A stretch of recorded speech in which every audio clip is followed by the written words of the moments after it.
আল্লাহ নবী যখন বিদায় হজে যাচ্ছিলেন, এক লক্ষ কিছু কম বেশি সাহাবা হুজুরদেরকে সাথে করে নিয়ে রওনা দিয়েছে।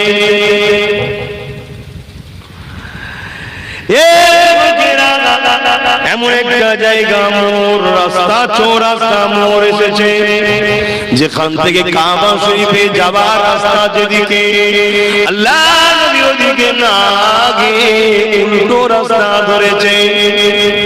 যারা নবী পাকের খুব কাছে থাকে সাহাবী, তারা নাই জানে নবী কোথায় যাচ্ছে, কিন্তু বাকি লক্ষাধিক সাহাবা তো চিন্তায় পড়ে গেল, কাবা রাস্তা ওদিকে নয়। কিন্তু কেউ একটা কথা বলেনি, কেননা নবী চলে ঠিকই, ভুল চলতে পারে না, আল্লাহ তিনাকে চালা। আকীদা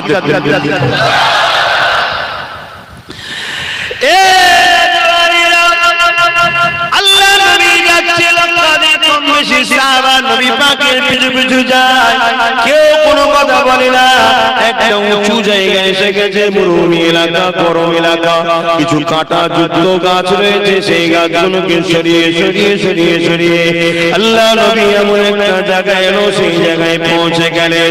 নবী আমার সেই জায়গায় পৌঁছে গিয়ে এমন একটা জায়গাতে পৌঁছে বালিতে বসে পড়লেন। বালিতে বসে 63 বছরের নবী আমার এইভাবে পাটাকে মুড়ি করে নিয়ে, এইভাবে করে নিয়ে, এইভাবে গুঁজে দিয়ে সারা রাত ধরে বাচ্চা ছেলে নাই 63 বছরের নবী কাঁদে। নবী আমার কোথায় কাঁদে গো? সাহাবা হুজুররা নবীর পাশে কাঁদে দাঁড়িয়ে দাঁড়িয়ে, সারা রাত ধরে নবী আমার ওই জায়গায় বসে বসে কাঁদলেন। কোথায় কাঁদলেন, কোথায় কাঁদলেন? নবী আমার কেঁদেছিলেন আম্মা জান আমিনার কবরের গোড়া। মায়ের কবরের কাছে জিয়ারত করতে। অনেকে ধারণা নবী পাকের আব্বা আম্মা মুসলমান ছিল নাকি। খুব সাবধান, একটু বুঝে সুঝে কথা বলবেন। আমার নবী আসার আগ পর্যন্ত মক্কা মদিনা বা বিভিন্ন জায়গার কিছু সংখ্যক মানুষ তখনও হযরত ইব্রাহিম আলাইহিস সালামের দ্বীনের উপরে ছিল। কোন নবী? ইব্রাহিম আলাইহিস সালামের। নবী নবুয়ত ঘোষণার পরে যারা ইব্রাহিম নবীর দ্বীনে থাকার পরও নবীকে মেনে নেবে না, তারা কাফের। নবী নবুয়ত ঘোষণার পরে নবীকে মেনে নিতে হবে। তার আগে পর্যন্ত দ্বীনে ইব্রাহিমের উপরে ছিলেন, তারা অবশ্যই মানবেন। আমার নবীর আব্বাজান আম্মাজান হযরত সিদ্দিক আকবর এরকম আরো অনেকে ছিলেন, তারা দ্বীনে ইব্রাহিমের মধ্যে ছিলেন। আমার নবীর আব্বাজান আম্মাজান তারা নবী 40 বছর বয়স হবার আগে চলে যান।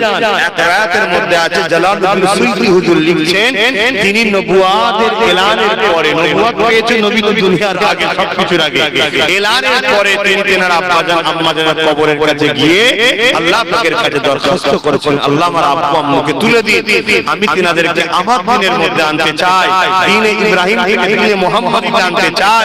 তিনারা আল্লাহ পাকের অশেষ ক্ষমতায় আল্লাহ তিনাদেরকে তুলেছিলেন। আব্বা আম্মা আমার রাসূলের কলেমা পড়েছেন, জোরে বলে সুবহানাল্লাহ।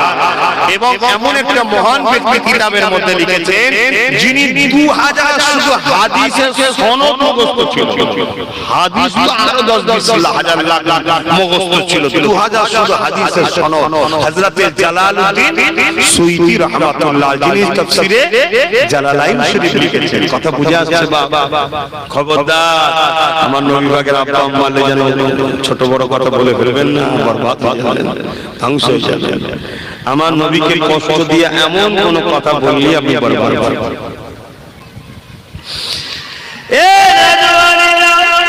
আমি যে কথাটা বলতে গিয়ে চলে গেলাম, আল্লাহ দেখেন ওলির দরবারে দুই বাচ্চারা দরুদ শরীফ পড়েছে, সূরা বাদে ইখলাস শরীফ পড়ে হাত তুলে দোয়া চাইতে লেগেছে। আল্লাহ আমার আম্মাজানের কবরে আযাবকে মাফ করে দিন আল্লাহ। আল্লাহ আমার কবরকে নূরালা নূরানি করে দিন, বেহেশতের বাগান বানিয়ে দিন। আর আল্লাহর ওলির পাশে বসে আমিন আমিন আমিন করতে লেগেছে। হঠাৎ করে দেখা যায় ওই বাচ্চাটা হাসতে লেগেছে। আল্লাহর ওলি বলে, কেন বাবা তুমি হাসো, কি দেখছো বলো বাবা? ওই বাচ্চা বলে, হুজুর আল্লাহ আমাকে দেখাতে লেগেছে দুজন ফেরেশতা নেমেছে, আযাবের বিছানা গুটিয়ে দিয়ে অশেষ ক্ষমতায় আমার মায়ের কবর বেহেশতের বাগান হয়ে গেছে।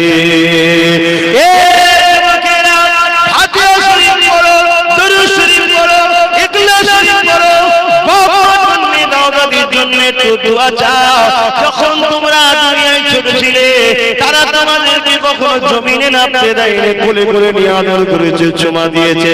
আহারে দুনিয়ায় চলতে গিয়ে মানুষ মাত্র ভুল হয়ে যায়, দুনিয়ায় চলতে গিয়ে মানুষ মাত্র অন্যায় হয়ে যায়। সেই দাদু দাদি তোমার কাছে আর টাকা চাইতে আসবে না, কাপড় চাইতে আসবে না, ওষুধ কেনার জন্য পয়সা চাইতে আসবে না, তোমার কাছে আর ফিট করতে আসবে না। কবরবাসী গুলো হয়ে গেছে, তাদের জন্য রুহের মাগফিরাতের জন্য আল্লাহর কাছে দোয়া চাও। তুমি যদি আল্লাহর কোন মানুষ সৃষ্টিকে ভালোবাসো, আল্লাহ নবী জানিয়ে দিলেন, লা ইয়ারহামুল্লাহু মান লা ইয়ারহামুন নাস, যে মানুষকে ভালোবাসে না আল্লাহ তাকে পাবে না। এ তো তোমার আত্মীয় হয়, আমার মানুষ হয়। তুমি যদি একে ভালোবাসো, আল্লাহর একটা সৃষ্টিকে তুমি জান্নাতি চাও, জান্নাতি চাও, এই মাইন্ড যদি তোমার দিমাগে হৃদয়ে থাকে, আমার আল্লাহ তোমাকে ভালোবাসবে।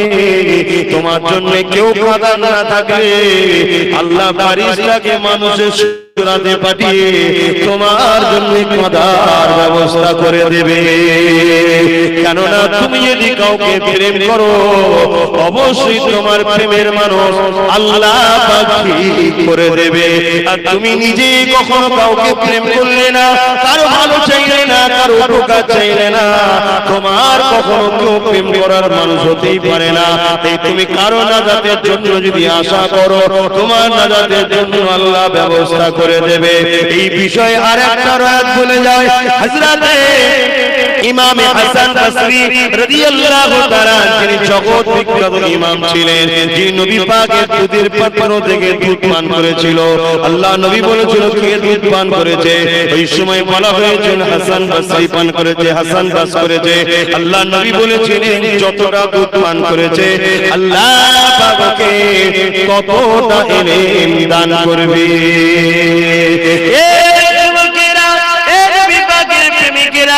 অনেক বড় বড় মানুষ ছিল।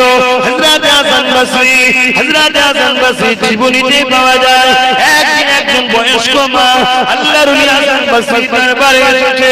হাসান বসরি কাছে জানতে চাইলেন, হুজুর আমার একটা যুবতী মেয়ে মারা গেছে, সেই মেয়েটা কবরবাসী হয়ে গেছে, ইসলামে এমন কোন সিস্টেম আছে কি আমার এই মেয়েটাকে দেখবো কি হালে আছে? আল্লাহর ওলি বলেছেন, মা আছে, তবে আল্লাহর উপরে নির্ভর, আল্লাহ চাইলে দেখতে পাবে, নয় দেখতে পাবে না। সেটা হলো কি, তাহাজ্জুদের পরে একটা সবক দিলেন, কাসরুল কবরের সবক। এই সবকটা আমল করো, আল্লাহ চাইলে দেখতে পাবে। মা এত দিলের বেদনা নিয়ে, এতটা চাহা দিয়ে সারা রাত ধরে ইবাদতটা করে, তাহাজ্জুদের নামাজ পড়ো, ইবাদত করে যখনই একটু ঘুমোনো বিছানায় মাথাটা দিয়েছে, অমনি আল্লাহ তাকে খবর দেখাতে লেগেছে, তার মেয়েটা বিবস্ত্র কালো লিবাসে জাহান্নামের আগুনে পড়তে লেগেছে। চিৎকারতে বলে, মা ধরা পড়ে গেছি, মা বড় আযাবের মধ্যে রয়েছে মা। মায়ের ঘুমটা ভেঙে যায়, চোখ দিয়ে পানি বেরোতে লেগেছে, ঘুম আর আসে না। ফজরের নামাজ পড়েছে, সুজা রওনা দিয়েছে আল্লাহর ওলির দরবারে। এখন তো একদল বেরিয়েছে ওলির দরবারে যেতে নিষেধ করে, শুনে রেখে দাও, আল্লাহর ওলিদের দরবারে যাওয়া হলো হযরতে মূসা আলাইহিস সালামের সুন্নাত। হযরতে মুসা নবী খিজির আলাইহিস সালামের কাছে গিয়েছিল। খিজির আলাইহিস সালামকে বেশিরভাগ রায়াতে আল্লাহ ওয়ালা আল্লাহর ওলি বান্দা বলা হয়েছে। এই নবী হয়ে আল্লাহর ওলির কাছে আল্লাহ পাঠিয়ে দুনিয়াকে দেখিয়ে দিয়েছে আমি নবীকে যদি ওলির দরবারে পাঠাই অবশ্যই নবীর মাকাম বড়, ওলির মাকাম বড় না। হে আম মানুষেরা, তোরা কেন ওলির দরবারে যাবি না? আল্লাহর ওলিদের কাছে যা। আল্লাহ ওয়ালা কারা? যাদের কাছে গেলে আল্লাহ পাওয়া যায়। হে হাসান বসরির দরবারে মহিলাটা আবার চলে গেল। আল্লাহর ওলির কাছে গিয়ে চোখের পানি ফেলে ঘটনাটা বলতে লাগলো। হে আল্লাহর ওলি, এই দৃশ্য দেখেছি, খব দেখেছি, আমার মেয়ে আযাবে জাহান্নামের মধ্যে গিরাস হয়ে গেছে। আল্লাহর ওলির চোখে পানি এসে গেল। ওলির একটা নমুনা এটা, পরের কষ্ট দেখলে ওলির হৃদয় কাঁদে। এটা একটা ওলির বৈশিষ্ট্য। অনেক বৈশিষ্ট্যের মধ্যে এটা একটা বৈশিষ্ট্য। আল্লাহর ওলি হযরত হাসান বসরি মনে দুঃখ পেয়ে গেলেন, কাঁদতে লাগলেন, মাকে দোয়া করে বিদায় করে দিলেন। সারা রাত মনটা খারাপ, সারা রাত মনটা খারাপ। তাহাজ্জুদ করে আল্লাহর ওলি শুয়েছে। মন দিয়ে শোনেন, এদিকে শোনেন, এদিকে শোনেন, এদিকে শোনেন, এদিকে শোনেন।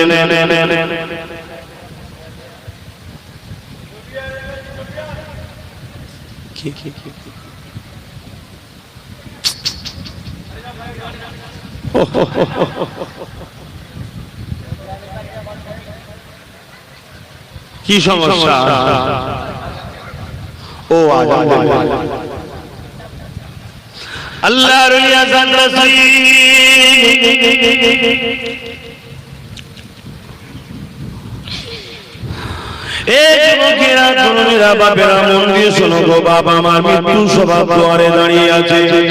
কখন কার হতে হবে কেউ জানে না।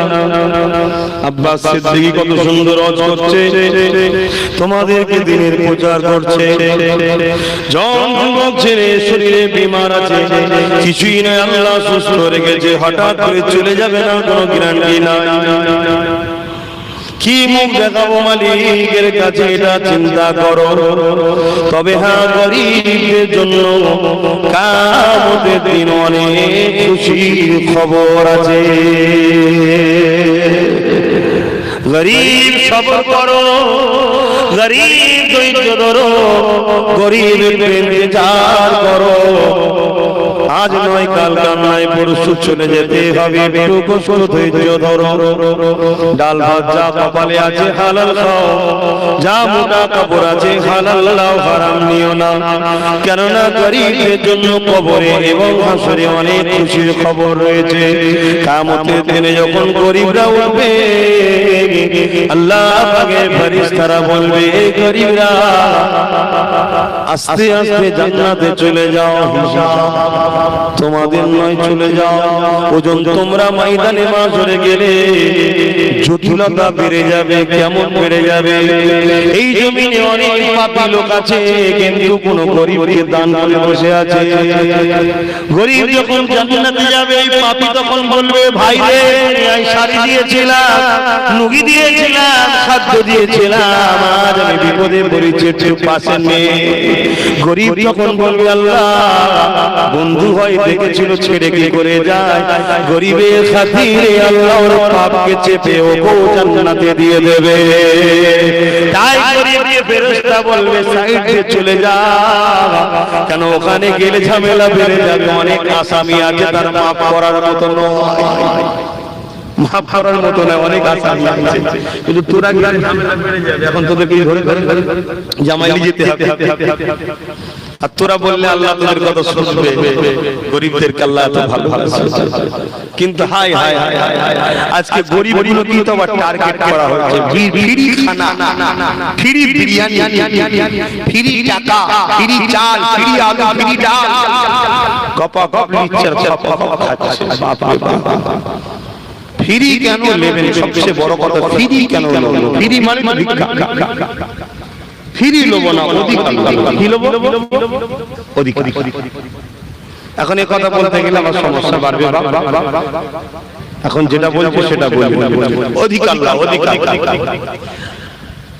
এ যুবকেরা, তরুণেরা, কিয়ামতের দিনে এমনও গরীব পাওয়া যাবে যাদের কাছে ফেরেশতা হিসাব চাইবে, তারা তখন বলবে আল্লাহর ফেরেশতারে হিসাব কিসের? দুনিয়ায় আল্লাহ তো মাল দেয়নি, ধন দৌলত দেয়নি, হিসাব আবার কিসের? বলুন আল্লাহু আকবার। বলবেন না খুশি আল্লাহু আকবার? কি কথা! আল্লাহর ওলিরা ফেরেশতাদের ভয় করে? বলবেন আল্লাহর ওলিরা ফেরেশতাদের ভয় করে? আল্লাহর ওলিরা একদিন ভয় করে কাকে? হ্যাঁ, আল্লাহ ফেরেশতাদের ভয় করে, আল্লাহকে ভয় করে। এ ফেরেশতা কিসের হিসাব চাইছো? দুনিয়ার আমার হিসাব কি দেব? আল্লাহ আমাকে বলবে ফেরেশতারে কি হলো তোমাদের? আল্লাহ তোমার বান্দাগুলো বলে দুনিয়ায় মাল দেন আপনি, হিসাব আবার কিসের? আল্লাহ সময় কুদরতি জবানে বলবে তারা সত্য বলেছে, যাও ওদেরকে আমি 500 বছর আগে ধনীদের থেকে এমনি জান্নাতি করে দিলাম। ধনীরা নাই দুনিয়ায় 70 বছরের ভালো মন্দ খায়, আর গরিবরা 500 বছর আগে জান্নাত চলে যাবে। ধনীরা সব দেখবে আফসোস করবে আর নফসি নফসি নফসি নফসি করবে। শুনছেন তো?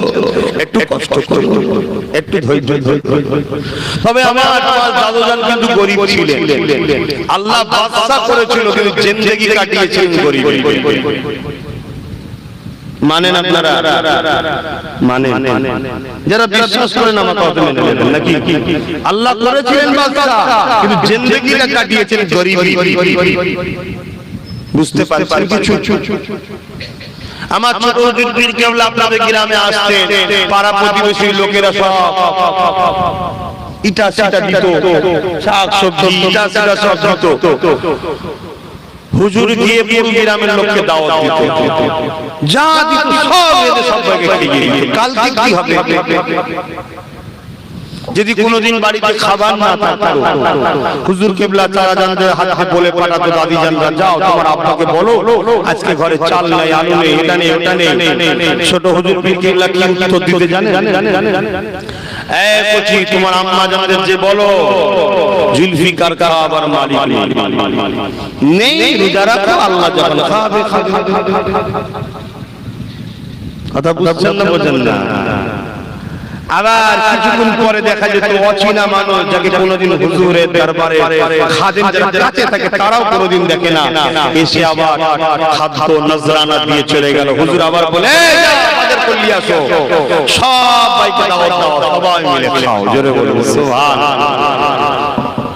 আমি বলেছিলাম বাড়তি যতটুকু বলবো দাদা হুজুরের কথা বলো, 5 হুজুরের কথা বলবো, কিন্তু বললাম না, একটাই বললাম। অসুবিধা নেই? কেন অনেকে বলে ওরা বাপ দাদার কথা বলে, হ্যাঁ শুরু থেকে নিয়ে এতক্ষণ বাপ দাদার কথা বললাম। এক অ্যাঙ্গেলে কিন্তু ভুল কিছুই বলে। দিদি বলেন কেন? আমাদের বাপ দাদাদের হাতটা কতদূর আছে দেখতে হবে, আমরা কোন বংশের জানতে হবে। কুরাইশ বংশের, নবী বংশের সন্তান। আতে সাহাবাদের কথা, নবীর কথা যদি আলোচনা করি ওটা বংশেরই কথা হয়ে যাবে, সেই বংশেরই ছেলে আমরা। কিন্তু তারপরও তারা ক্রিটিসাইজ করে আমাদের, আপনাদের মন ভাঙাবার জন্য বলে। কিন্তু আমি এখন যা বললাম কোরআন সুন্নাহ এবং ইমাম ওলি আউলিয়াদের কথা বলেছি না বলিনি? আচ্ছা, ওলি আউলিয়াদের কথা বললে কি আপনাদের কোনো আপত্তি হয়? আচ্ছা, ওলিদের কথা কোরআনে আছে না? তাহলে কোরআন থেকে ওলিদের কথাগুলো তুলে বাদ দিয়ে দরকার। নাউজুবিল্লাহ। কেন আল্লাহ ওলিদের কথা বলেছেন? আল্লাহ ওয়াজ করে জানেন তো? আল্লাহ ওয়াজ করেছে, ওলিদের ওয়াজ করেছে। করেছে না করে না? ওয়াজ মানে উপদেশ দেওয়া, ভালো কথা। তাহলে আল্লাহ ওলিদের বিষয়ে কথা বলেছে না বলেন? একটু বলুন বলুন। আল্লাহ কোরআনে বলেন ইয়া আইয়ুহাল্লাযীনা আমানু তাকুল্লাহা ওয়া কুনু মা'আস সাদিকিন। হে বিশ্বাসী ঈমানদারেরা, তোমরা আমি আল্লাহকে ভয় করো। ওয়া কুনু মা'আস সাদিকিন, এবং সত্যবাদীদের অনুসরণ করো।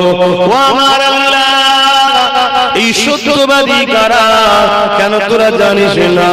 সূরা ফাতিহার মধ্যে আমি আল্লাহ জানিয়ে দিয়েছি, ইহদিনাস সিরাতাল মুস্তাকিম, মুস্তাকিমের রাস্তা হলো হিদায়াতের রাস্তা। আল্লাহ এই মুস্তাকিম বিকারা সিরাতাল লাযিনা আন'আমতা আলাইহিম, আল্লাহ বলে যাদের উপরে আমি ইনাম দিই এরাই হলো মুস্তাকিম, এরাই হলো সত্যবাদী, এরাই হলো সালেহীন। কারা? আল্লাহ কোরআনে আবার বলে মিনান নবিয়্যিন ওয়াস সিদ্দিকিন ওয়াস শুহাদা ওয়াস সালিহিন, নবিয়্যিন, সিদ্দিকিন, শুহাদা, সালিহিন, এই চার শ্রেণীকে আল্লাহ বলে উলাইকা রফিকা, এরা হলো আমার প্রিয় বন্ধু, যারা এদের সাথে, তারা আমার সাথে, আর তারাই জান্নাতে।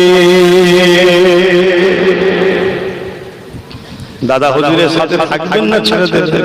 যুবকগুলোকে বলছি, দাদা হুজুরের সাথে থাকবে আর মিলাদুন নবীর বিরোধী বক্তব্যে ঘুরবে, দাদা হুজুর থাকা হবে?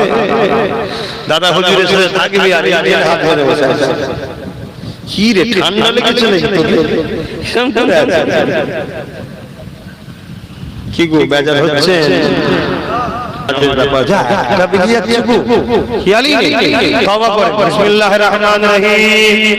আল্লাহ তাআলা আমি জানা অজানা, ইচ্ছা ও ইচ্ছা সকল গুনাহ হইতে তওবা করতেছি।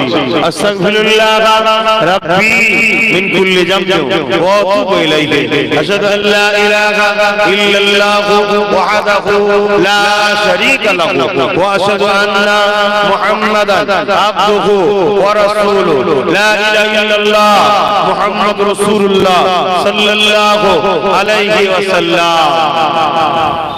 পাঁচ ওয়াক্ত নামাজ পড়বেন, এক মাস রোজা রাখবেন, বাপ মার খেদমত করবেন, হালাল খাবেন, হারাম থেকে দূরে থাকবেন, বড়দের সম্মান করবেন, ছোটদের ভালোবাসবেন, দেশকে ভালোবাসুন, দেশবাসীকে ভালোবাসুন, দেশকে বাঁচাবার চেষ্টা করুন, কাউকে লুটবেন না, কারো মাল ছেড়ে নেবেন না।